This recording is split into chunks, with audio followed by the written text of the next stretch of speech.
رحمۃ اللہ وبرکاتہ۔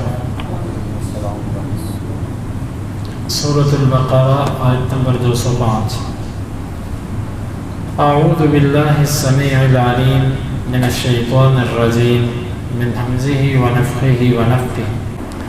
یہ منافق مزاج آدمی کا اللہ تعالیٰ نے بیان فرمایا کہ جب یہ زمین پر چلتا پھرتا ہے، تولا پھرتا ہے، یعنی اس سے مراد ہے زمین کے اوپر اس کا چلنا پھرنا، زندگی گزارنا۔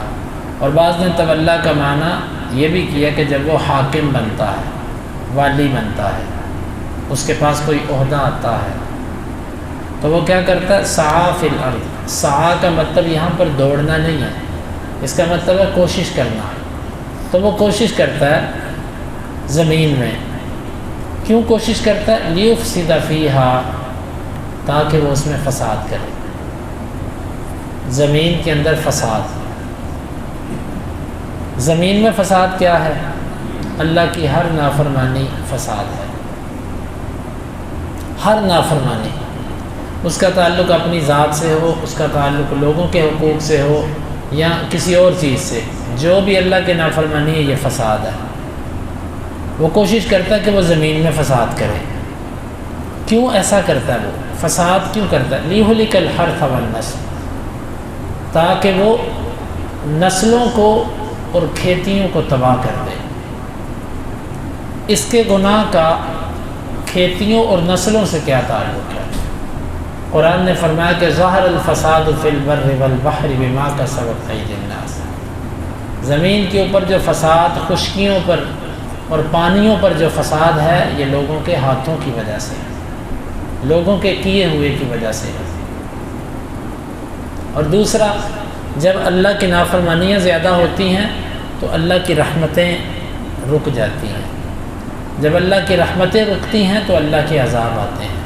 کبھی بارشیں ہوتی نہیں اور کبھی ہوتی ہیں تو وہ بھی اللہ کا عذاب بن کر، اور کبھی جو ہے وہ کوئی چیز بالکل میسر نہیں، اور کبھی اتنی زیادہ کہ وہ اس کی کثرت بھی مصیبت ہوتی ہے۔ تو یہ اللہ تعالیٰ کی طرف سے یہ ایک عذاب ہوتا ہے۔ تو یہ زمین کے اندر فساد کرتا ہے تاکہ وہ کھیتی اور نسل کو تباہ کر دے۔ اس کے تباہ کرنے کے دو مطلب ہیں۔ ایک تو اس کا مطلب ہے کہ واقعتاً وہ زمین کے اندر قتل و غارت کرتا ہے، جس سے اولادیں قتل ہوتی ہیں، لوگوں کے خون بہتے ہیں، اور فصلیں یعنی کہ وہ تباہیاں کرتا ہے۔ جس طرح ان کافروں کو دیکھ لیں کہ انہوں نے اسلامی ملکوں کے اندر کس طرح بم گرائے اور کس طرح انہوں نے علاقے تباہ کر دیے، بڑے بڑے آباد شہر انہوں نے ان کو کھنڈرات بنا دیا۔ یہ وہ مفسد قسم کے لوگ ہیں۔ اس سے یہ لوگ اول مراد ہیں کہ زمین کے اندر فساد یعنی کہ خون بہانا، فصلیں تباہ کرنا، یہ اس کا حقیقی فساد بھی مراد ہے۔ اور اس کا معنوی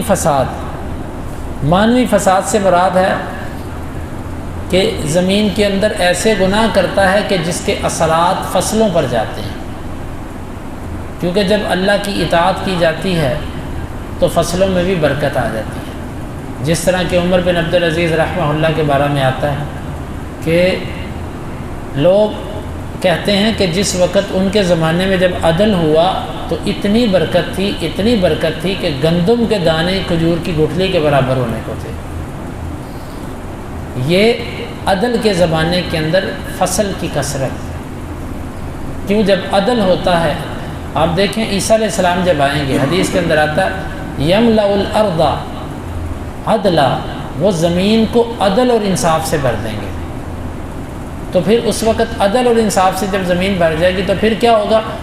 آپ نے فرمایا کہ پھر اتنی فراوانی ہوگی کہ ایک انار کا چھلکا اس کے اندر کا وہ اتنا بڑا ہوگا کہ لوگ اس کے نیچے بیٹھ سکیں۔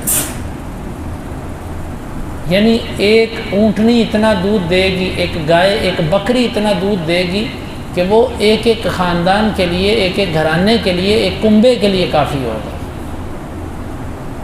یہ کیوں ہوگا؟ کیونکہ زمین سے ظلم ختم ہو جائے گا۔ جب زمین پر ظلم ہوتا ہے تو نحوست آتی ہے، جب زمین سے ظلم ختم ہوگا وہاں پر برکات آئیں گی۔ تو زمین فصل کو تباہ کرنے کا ایک مطلب یہ ہے کہ یہ ظلم و زیادتی کرتا ہے، اس کی نحوست سب پر جاتی ہے، حتیٰ کہ بے جان چیزیں بھی اس کے ظلم اور زیادتی سے متاثر ہوتی ہیں۔ ہمارے گناہ، ان کے اثرات صرف ہماری زندگی پر نہیں ہیں، بلکہ ان کے اثرات جانوروں پر بھی ہیں، ان کے اثرات بے جان چیزوں پر بھی ہیں، ان کے اثرات ہمارے معاشرے میں ہر چیز پر جاتے ہیں، اور نسل کو بھی تباہ کرتا ہے۔ نسل کی تباہی ایک تو قتل و غارت، اور دوسرا اس کا معنی نسل کی تباہی میں ان کی غلط تربیت، ان کی فطرت کو بگاڑنا۔ ابھی آپ دیکھیں، ان کفار کو دیکھیں، نسلوں کو بگاڑنے کے لیے اتنی فحاشی، اتنی بے حیائی، اور بے حیائی کے آلات اتنے سستے اور اتنے ارزاں کہ ہر ایک کے ہاتھ تک پہنچ جائیں، ہر ایک اس کے اندر مبتلا ہو جائے۔ غلط قسم کی، میں اس بات پہ حیران ہوتا ہوں کہ کئی لوگ فحاشی اور بے حیائی پھیلانے کے لیے کروڑوں اربوں ڈالر لگا دیتے ہیں۔ مقصد کیا ہوتا ہے؟ کہ ان کی نسل محفوظ نہ رہے، جس طرح ہماری نسل تباہ ہو گئی، ان کی بھی ہو جائے۔ تو یہ وَيُهْلِكَ الْحَرْثَ وَالنَّسْلَ وہ اس کے اندر شامل ہے۔ اور اسی طرح ایسا نصاب بنانا، ایسی تعلیم دینا بچوں کو کہ جس سے بچے دین سے دور ہو جائیں، کتاب و سنت سے دور ہو جائیں، یہ سب نسل کو تباہ کرنے والی صورتیں ہیں۔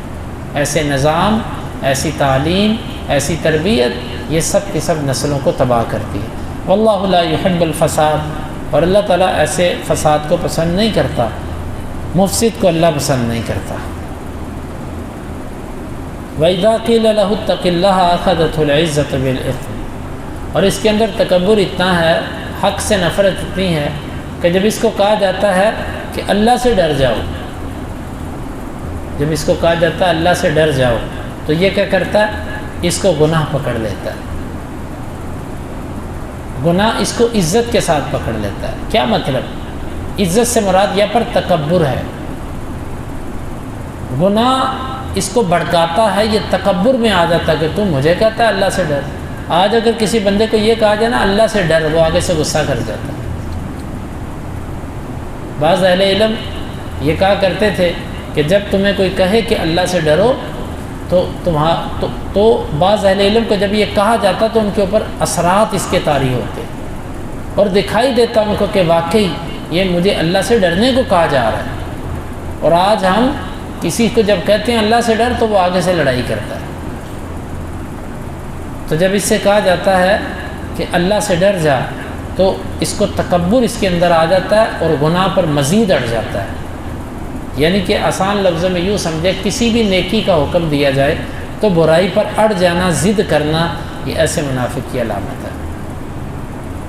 فحسبہ جہنم، اللہ تعالیٰ فرماتا ہے کہ ایسے بندے کو جہنم کافی ہے، اس کا علاج جہنم سے کیا جائے گا، وَلَبِئْسَ الْمِہَادُ، اور وہ جہنم بڑا ہی برا ٹھکانہ ہے۔ اللہ رب العالمین سے دعا ہے اللہ تعالیٰ ان آیات کو سمجھنے کی اور ان کے تقاضوں کو پورا کرنے کی توفیق عطا فرمائے۔